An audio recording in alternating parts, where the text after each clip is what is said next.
आइए बात करते हैं अमेरिकन प्रेसिडेंट डोनाल्ड ट्रंप की एक बुक है जिसे कहते हैं आर्ट ऑफ डील। उस बुक का एक बहुत ही सुंदर स्टेटमेंट है, know your market. Know your market बहुत इंपॉर्टेंट चीज है। नो योर मार्केट मतलब क्या हो गया कि ये पूरा वर्ल्ड एक्सचेंजेबिलिटी थ्योरी पे चल रहा है कि आपको देना पड़ेगा तब आपको कुछ मिलेगा। डिमांड एंड सप्लाई पे चल रहा है, तो पूरा world system demand and supply पे चल रहा है। डिमांड मतलब कुछ कस्टमर होगा जिनको कुछ जरूरत होगी, सप्लाई मतलब आप जो उसको प्रोवाइड करेंगे। एक कस्टमर होगा जिसको कुछ चाहिए होता है और एक सप्लायर होगा जो उसको सप्लाई करेगा। तो इसके लिए क्या होना चाहिए कि अगर आप पता करें वर्ल्ड सिस्टम में तो वर्ल्ड को चाहिए क्या, पहले वो पता करिए। मतलब अगर आपको नो योर मार्केट जानना है, मतलब मार्केट को समझना है, तो पहले समझिए कि रिक्वायरमेंट क्या है वर्ल्ड सिस्टम की, उसको समझिए। उसके बाद प्रोडक्ट बनाइए जो इजी टू यूज हो, जिसको आसानी से यूज किया जा सके। प्राइसिंग सही रखिए जिससे सबके रीच में आ जाए। क्वालिटी सही रखिए, जो उनको चाहिए वो फुलफिल होना चाहिए। अच्छा, यूज करते समय सोशल स्टेटस उनका बढ़ना चाहिए, क्योंकि सोशल स्टेटस बढ़ना बहुत इंपॉर्टेंट है।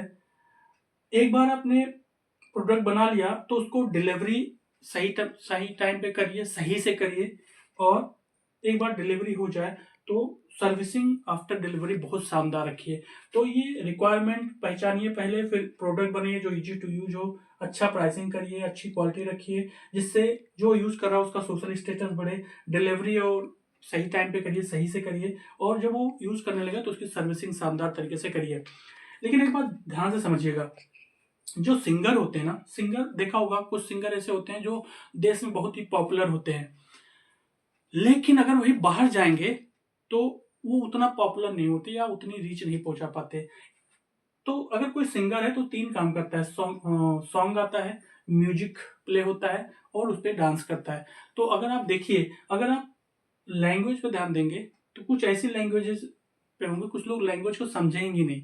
तो एक बहुत बड़े फेमस सिंगर हुए, उनका नाम था माइकल जैक्सन। वो माइकल जैक्सन क्या था, उन्होंने तीन चीज देखा, सॉन्ग, म्यूजिक एंड डांस। उनको लगा कि अगर मैं पूरे वर्ल्ड में फेमस होना चाहता हूँ तो लैंग्वेज बैरियर बनेगा, क्योंकि लैंग्वेज अमेरिकन, मान लो अमेरिका कहते हैं तो वहाँ इंग्लिश मेन लैंग्वेज थी। अगर किसी और वर्ड में, किसी और पोजीशन पे जाए, सेक्टर में जाएंगे या देश में जाएंगे, कंट्री में जाएंगे, तो वहाँ हो सकता है लैंग्वेज ही ना समझ में आए। तो उन्होंने क्या किया, सॉन्ग तो सही रखा, उन्होंने अपना फोकस फोकस बना दिया म्यूजिक और डांस पे, क्योंकि म्यूजिक की कोई लैंग्वेज नहीं होती और डांस का भी कोई लैंग्वेज नहीं होता, तो कहीं भी परफॉर्म किया जा सकता है, इसलिए वर्ल्ड वाइड फेमस हो गए।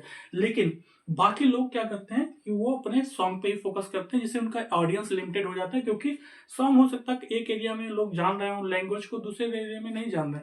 तो इसलिए अगर कोई चीज आप करना चाह रहे हैं, कोई प्रोडक्ट बना रहे हैं, तो उसकी देखिए क्या क्या चीजें उसमें यूज हो रही हैं। जो चीजें यूज की नहीं है उसको हटा दीजिए, जो चीजें यूज की हैं उसको बढ़ा दीजिए, तो आपका प्रोडक्ट शानदार हो जाएगा। Thank you.